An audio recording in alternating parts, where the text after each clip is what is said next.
the defending champions NCR and Southern Tagalog Calabarzon. So no reason to be ashamed.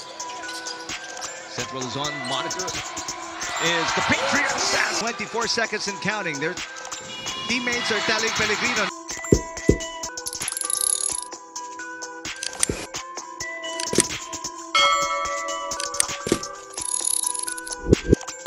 First of all, thank you Lord.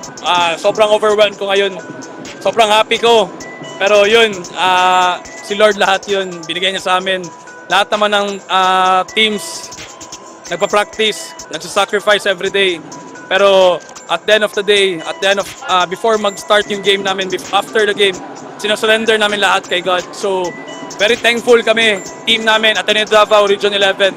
Thank you sa opportunity na binigay sa amin. Yun nga, history, first time ever, Region 11 Basketball Secondary Boys na champion sa palarong pambansa. Very thankful. Grabe emotion ng mga players. Sobra. Sobra. So, yun, tama, challenges namin. So, sa Ateneo Davao kasi bawal maglaro kung hindi ka nag-aaral eh. So, yun nga, hindi lang challenges on the court, pati off the court. Daming challenges sa schedules, sa grades sa mga players. Muntikan pa yung iba, hindi nakalaro. Pero, yun, nag-extra sila, studies nila,